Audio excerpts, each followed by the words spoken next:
하나님을 믿고 따를 때 여러분 하나님을 아는 것이 중요해요. 상대방과의 관계를 할 때 상대방의 캐릭터나 상대방의 성향에 대해서 아는 것이 굉장히 도움이 되지 않아요? 여러분 뭘 알아야 될까요? 저는 아주 이거 확실합니다. 내게 확신이 있는 것이 있어요. 하나님은 날 사랑하신다. 우리에겐 어떤 땐 두 마음이 있어요. 그럴 때 내 생각과 하나님의 생각이 다르니까 참 안타까워서 좀 이렇게 영적으로 좀 이렇게 하나님과 불편한 관계라고 생각해서 하나님이 내게 관심 없다 생각하는데, 여러분 우리의 마음이 하나님 마음을 선택하여 하나님과 한 마음 되는 축복이 있기를 축복합니다. 그러나 내게 두 마음일 때가 있어요. 너무 하나님께 죄송해. 그리고 하나님 실망하셨죠. 그리고 또 하나님께 너무 이렇게 고개를 들 수가 없을 때가 있어요. 그리고 또 마음에 좀 이렇게 섭섭함이 있을 때가 있어서 뭔지 모르게 참 이렇게 잘 안 될 때가 있어요. 그러나 잘났을 때, 승승장구했을 때, 열심히 일해서 뭔가 퍼포먼스의 결과를 내고 수치를 내고 많은 사람에게 칭찬을 받을 때, 이런 때만 하나님이 날 사랑하시고 애끼시고 상 주시는 분이 아니에요.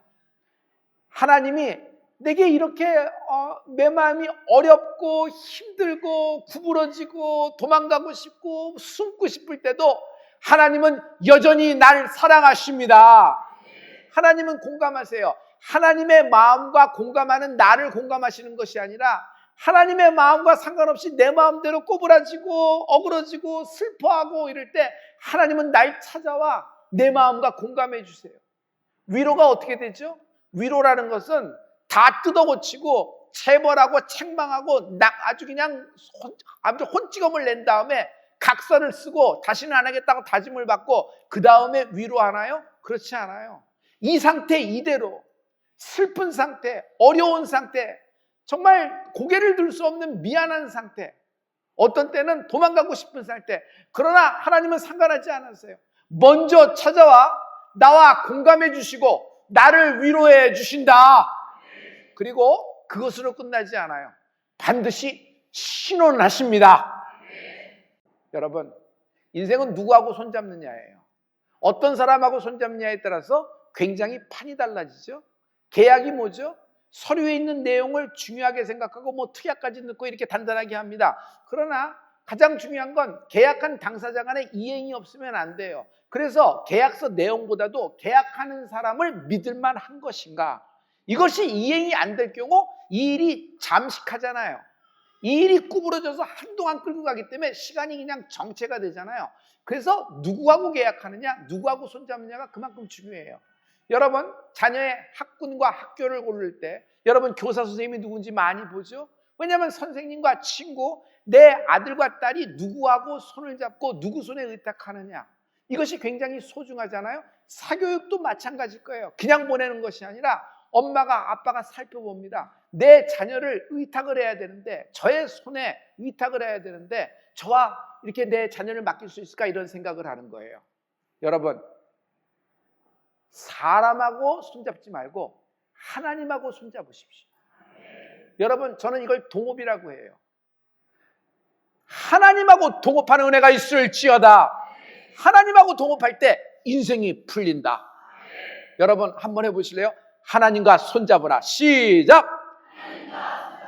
옆 사람에게 오늘 한번 해주세요. 하나님과 손잡으세요 라고 얘기했어요. 하나님과.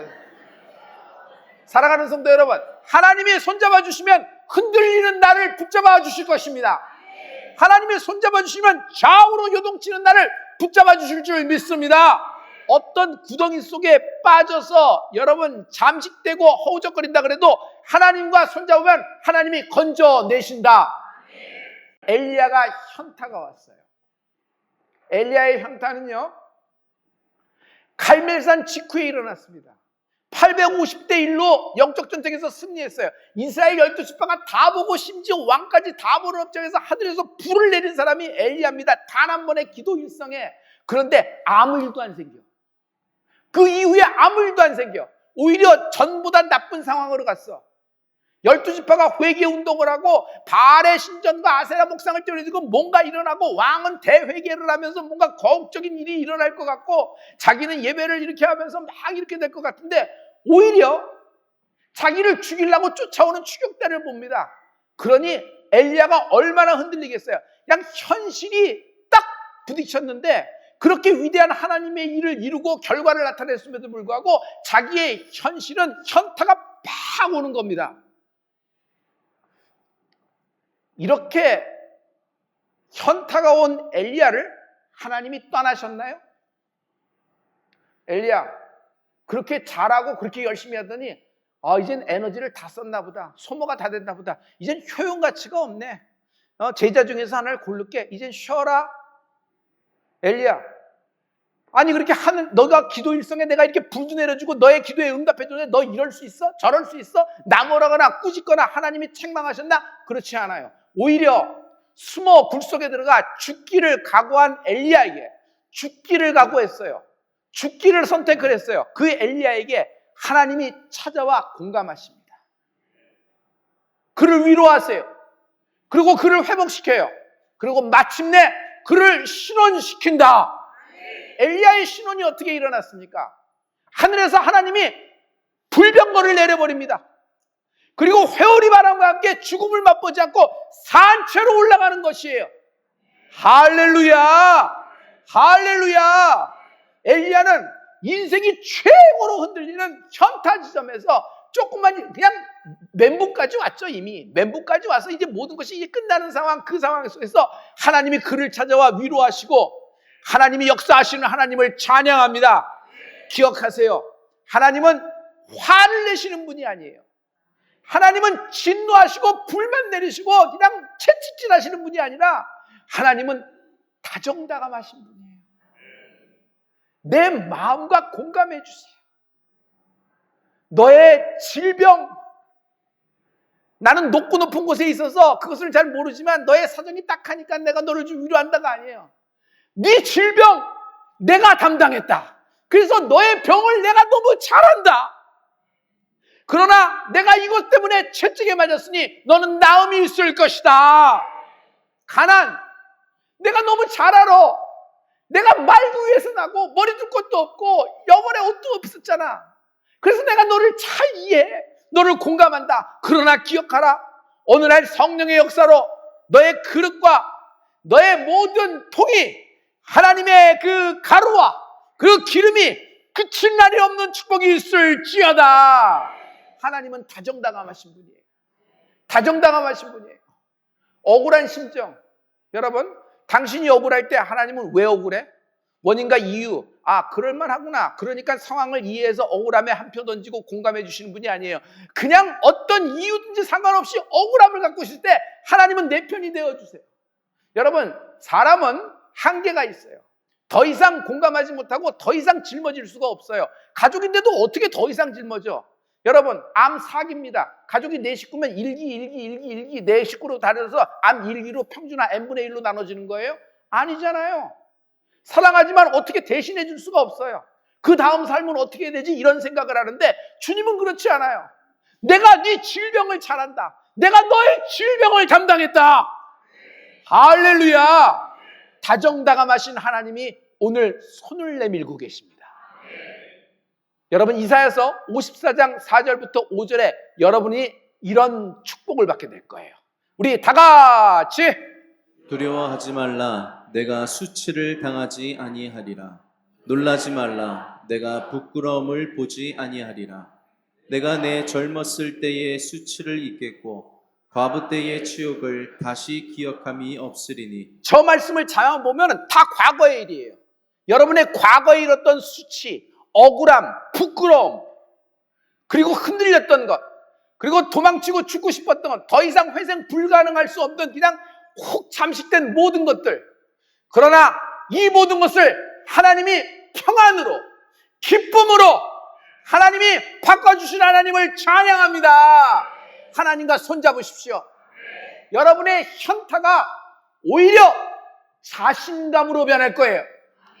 여러분이 지금 겪고 있는 현타, 흔들림, 불안함, 심지어 현타 다음에 멘붕의 상황에 들어갔다고 하더라도 하나님은 멘붕이라는 구덩이에서 여러분을 끄집어 올려 자신감을 회복시켜줄 하나님을 찬양합니다. 하나님과 손잡으십시오. 인생이 풀립니다. 오늘 이야기는요, 도끼질 이야기예요. 한 사람이 도끼를 들고 도끼질을 하는데 그만 도끼날이 쭉 빠져서 그 쇠도끼가 요단강물에 풍덩하고 빠진 겁니다. 가라앉았어요. 큰일 났어요. 여러분, 쇠도끼가 뭘까요? 쇠도끼는 그 사람의 가장 소중한 겁니다. 연장 아니에요? 가장 가치 있는 거예요. 그걸로 나무를 베어야 되고요. 그것으로 집을 져야 되는 겁니다. 그러니 여러분, 이 쇠도끼야말로 자기 인생의 생계에 가장 소중한 것이에요. 사람마다 자기 쇠도끼가 있다. 어떤 사람에겐 자기 쇠도끼가 실력입니다. 그래서 그날 왜 실력이 발휘가 안 됐어? 몰라, 컨디션이 그래. 그날 왜 실력 발휘가 안 됐어? 왜 점수가 그날 배가 아파서 얘가 수험장에 들어갔어요. 그래서 실력 발휘를 못했습니다. 직장에서도 여러분, 어떤 사람은 직장이 쇠도끼예요. 이런 직장에 다닙니다. 저는요, 이런 자영업을 합니다. 저는 이런 비즈니스에 있습니다. 저의 감은, 저의 집안은 이렇습니다. 저의 쇠도끼, 자기 쇠도끼를 얘기하죠. 어떤 사람은 자기의 명예가 쇠도끼예요. 자존심, 자존감이 쇠도끼일 경우가 있어요. 이렇게 쇠도끼는 범위가 넓죠. 그러나 지금 이 사람은 도끼, 자기의 쇠도끼가 홀로덩하고 빠져버린 거예요. 가라앉아 버렸어요. 여러분은 오늘 어떤 도끼를 잃어버렸습니까? 여러분, 이런 도끼를 잃어버릴 때 건강을 잃어버리고 평안을 잃어버려요. 그리고 수치심은 극대화됩니다. 영적인 사람은요, 이런 것만 쇠도끼가 아니라 믿음이 쇠도끼가 될 수도 있어요. 그런데 여러분, 믿음을 갖고 하나님을 쭉 나가다가 흔들릴 때 있었나요? 정말 이건 뭐지? 왜 하나님이 이러시지? 이렇게 열심히 기도하고 여기까지 왔는데. 하나님과 손잡을 때입니다. 하나님과 손잡으면 인생이 풀립니다. 자, 어떻게 이 쇠도끼를 다시 찾았는가 하는 것이 오늘의 포인트가 되는데요, 굉장히 흥미로워요. 일단 이 사람은 큰 소리로 외칩니다. 선생님, 쇠도끼가 날아갔습니다. 이 쇠도끼는요, 빌려온 거예요. 제 것도 아닌데 나는 갚을 능력도 없고 이거 없으면 굶어 죽어요. 난리를 치는 겁니다. 누구에게? 엘리사에게. 그러자 엘리사가 뭐라고 하냐면, 날 데리고 떨어진 지점으로 가자. 빠진 지점으로 가서 정확한 위치를 알려다오라는 얘기를 해요. 여러분, 굉장히 흥미롭죠? 열왕기하 6장 6절부터 7절의 말씀입니다. 우리 이 말씀을 다 같이. 하나님의 사람이 이르되 어디 빠졌느냐 하매 그곳을 보이는지라. 엘리사가 나뭇가지를 베어 물에 던져 쇠도끼를 떠오르게 하고 이르되 너는 그것을 집으라 하니 그 사람이 손을 내밀어 그것을 집으니라. 정확한 떨어진 지점, 정확하게 빠진 지점을 그가 가리키자 엘리사가 그것을 떠오르게 하는지라. 할렐루야! 할렐루야! 여러분, 이거 굉장한 중요한 말씀인데, 하나님은 떠오르게 하시는 분이에요. 하나님은 가라앉히시는 분이 아니에요. 여러분, 세상은 가라앉게 합니다. 아무리 아틀란티스 대륙이라 그래도, 거대한 땅이라 그래도 바닷물 속에 가라앉으면 그거는 물이에요. 바다고 육지로 표기가 안 되는 거예요. 여러분이 능력 있고 실력 있고 기술력이 있어요. 아이디어가 반짝입니다. 그러나 가라앉아 있어요. 여러분이 굉장히 큰 비즈니스와 아이디어와 프로젝트를 갖고 진행을 합니다. 그러나 잠식 상태예요. 자본 잠식 상태예요. 그 기업 쉬울까요? 여러분이 모든 감정이 다 가라앉아 있어요. 뭐 나가서 펜대를 돌리고 전화 한 통 하기도 힘들어. 핸드폰을 열어서 핸드폰에 있는 카톡조차 확인하기가 힘든 상태예요. 잠식 상태입니다. 다 가라앉아 있는 거예요. 그런데 하나님은 어떤 분인 줄 아세요? 하나님은 일단 떠오르게 하신다. 아니, 내가 지금 암인데 암을 떠오르게 하면 어떻게 하는 거야? 여러분, 암이 발견이 안 되고 잠식 상태예요. 그러면서 다 전이 되고 다 전이 되고 다 전이 됐습니다. 그래서 나중에 마지막에 증상 맞으면 딱 나면 아무도 손을 쓸 수 없는 그런 시점을 맞잖아요. 여러분, 그래서 안 떠오르는 것이, 숨어지는 것이 여러분 축복만은 아니에요. 일단 하나님은 떠오르게 하시는데, 하나님이 떠오르게 하신다는 것은 하나님이 책임지신다. 하나님이 치유하신다. 하나님은 망가뜨리는 분이 아니라 고치시는 분이에요. 우리는 고치는 사람들이 아니라 망가뜨리는 사람. 우리 인생이 점점 망가지잖아요. 여러 가지 환경과 상황에서 내가 흔들리고 자꾸 가라앉잖아요. 그러나 오늘 하나님은 우리를 떠오르게 하시는 분이십니다. 할렐루야, 할렐루야. 그 가난이, 그 빛이, 일단 그 빛이 드러나야 청산이 되죠. 그래요, 안 그래요? 그래요, 안 그래요? 아무도 감당 못해요. 누가 대신 막아주고 누가 어떻게 돌려막을 거야? 가족도 다 독립을 해서 이제 그건 안 되는 거야. 그냥 위로만 해줄 뿐이지. 그러나 하나님은 처리하신다. 책임지신다. 할렐루야. 어떤 억울함이 있어도 그 억울함이 드러날 때는 여러분, 하나님이 신원하시는 하나님을 찬양합니다. 정확한 지점을, 포인트를 찍자 그 쇠도끼가 떠오른 겁니다. 네가 취하라 하니 그 도끼를 취해서 자기 생활로 돌아갑니다. 여러분, 요단강물, 내 쇠도끼를 잡아먹은 요단강물은 쓴물이었으나 단물로 변화되는 겁니다. 여기서 가장 중요한 것은 어디에 떨어졌는지 떨어진 곳을 보일 수 있는 능력이 있어야 돼요.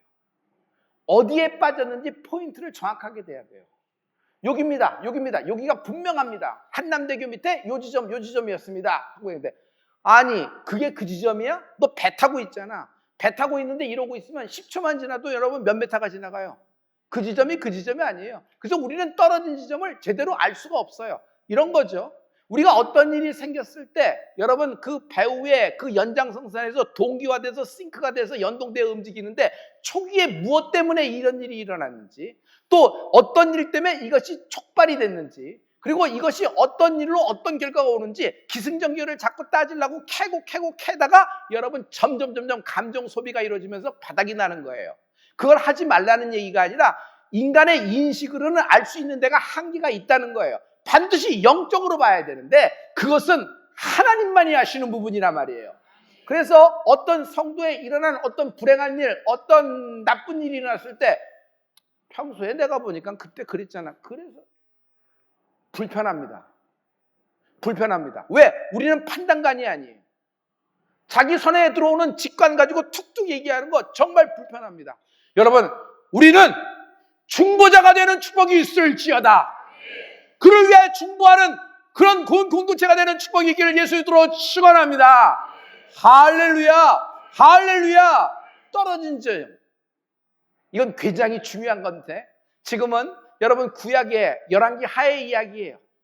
그러나 지금 여러분 신약의 맨 마지막 책인 하나님의 말씀이 계시록으로 안내합니다. 계시록 2장 5절의 말씀으로 우리 가보죠. 우리 이 말씀을 다 같이. 그러므로 어디서 떨어졌는지를 생각하고 회개하여 처음 행위를 가지라. 만일 그리하지 아니하고 회개하지 아니하면 내가 내게 가서 내 촛대를 그 자리에서 옮기리라. 이 사람이 자기 혼자의 능력과 자기 혼자의 여태까지 인생의 경험으로 이 물에 빠진 쇠도끼를 찾으려 했다면 찾지 못했을 것이 분명합니다. 자기 힘으로 찾을 수 있다 그러면 뭐하러 성경에 이렇게 기록되고 하나님이 이렇게 하셨을까요? 핵심은 이겁니다. 하나님과 동업하십시오. 하나님과 손잡으십시오. 후회할 일이 없을 겁니다. 예수님 외에는 내 문제를 수습할 분이 없어요. 예수님 외에는 이 얽히고 설킨 이 모든 것들을 해결할 분이 없어요. 예수님 외에는 내 묶인, 내 잠식한, 가라앉은 내 인생을 다시 떠오르게 할 분이 없다. 그래서 예수님이 길이에요. 예수님의 길입니다. 당신을 위한 길, 나를 위한 길, 우리가 살 길이 예수님 안에 있는 것입니다. 이유, 원인 상관하지 않고 얘기해. 어디든지만 데려줘. 그럼 내가 너를 찾아주리라. 여러분, 예수님은 나의 연약함을 너무 잘 알고 계세요. 내가 어디가 핸디캡이고 어디가 약점인지, 평소에는 다 잘하다가도 이 부분만 걸리면 걸리는 부분을 나보다도 누가 잘 알아요? 예수님이 잘 알아요. 예수님이 잘 알아요. 나는 그 상태가 또 들어오면은 그런 버튼이 똑같은 상황에서 누러진다 그러면 나는 여기서 그냥 갑자기 뭐라 그럴까? 얼음 돼버려요. 그냥 움직이지 못하고. 왜냐면 어떤 공황 상태가 되니까 제대로 반응하지 못해요. 왜 저러지? 아니, 휘두르면 되는데 왜 저러지? 한 걸음만 뛰면 골인인데 왜 저러지? 거기서 얼어버리는 거야. 아니, 쓰면 되는데 저 아이가 답을 못 쓰네. 왜 저러지? 모르는 게 아닌데 얼어버리는 거예요. 그 약점에 어떤 부분이 있어요. 사람마다. 그것은 우리의 어떤 체질에서 오는 것도 있지만, 여러분, 과거에서부터 연루된 것들이 있잖아요. 그러나 중요한 건 이겁니다. 하나님은 내 연약함을 너무 잘 알고 계세요. 너무 잘 아시는 하나님은 나를 공감해 주시고 나와 찾아와 회복시켜 주시고 마침내 신원시켜주는 하나님을 찬양합니다. 하나님은 당신이 잃어버린 쇠도끼를 떠오르게 하실 것이다. 하나님은 당신이 잃어버린 쇠도끼를 떠오르게 하실 것이다. 할렐루야! 할렐루야! 여러분, 떠오른다 해보세요. 쇠도끼가, 잃어버린 쇠도끼가, 나의 놓쳐버린 쇠도끼가, 원인 따지면 자기 잘못이고 내 실수라기보단 내 실패고 내 욕심과 욕망으로 어그러져서 그렇게 됐죠. 그런데 하나님이 좋으신 점이 뭔지 아세요? 네가 그렇게 했으니까 네가 책임지라는 것이 아니에요. 너 책임 못 져. 너 네 인생 책임 못 져. 너 이것에 대해서 네가 책임 못 져. 네가 안고 가겠다고? 전혀 그렇지가 않아. 이것이 가문에게, 네 자녀에게, 네 배우자에게 얼마나 역사할 텐데, 그럼 어떡하란 말이에요? 내 손을 잡아. 하나님은 딱 한 가지, 내 손 잡아.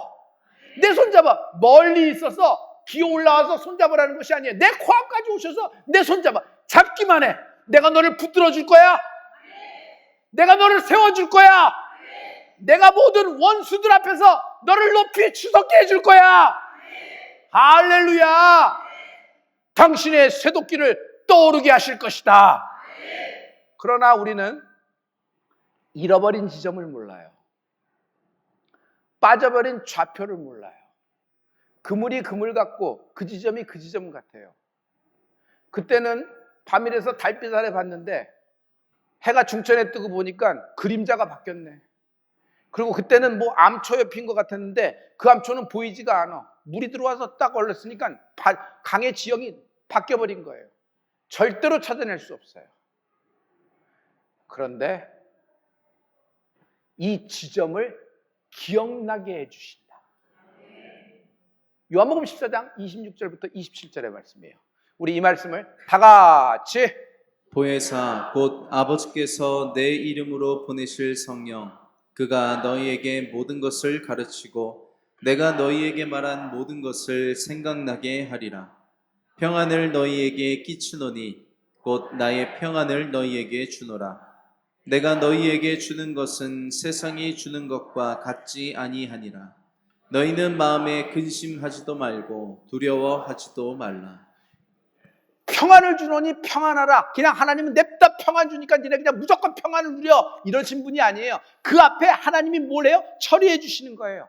어디서 떨어졌는지, 네가 어디서부터 어떻게 됐는지 그 잘못을 들춰서 너를 코너에 몰아 너에게 네가 짊어져야 될 것을 가르쳐 준다는 것이 아니라 그 지점을 알고 너에게 하나님의 회복이 많은 은혜가 있을지어다.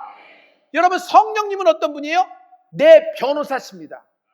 내 위로자세요. 나를 돕는 자세요. 그런데 성령님은 근본적으로 성령이 내게 임하시면요, 여러분, 기억나게 하시는 겁니다. 이게 성령의 역사예요. 할렐루야. 여러분, 떨어진 지점이 기억나면서 여러분의 잃어버린 쇠도끼가 떠오르게 될 것이다.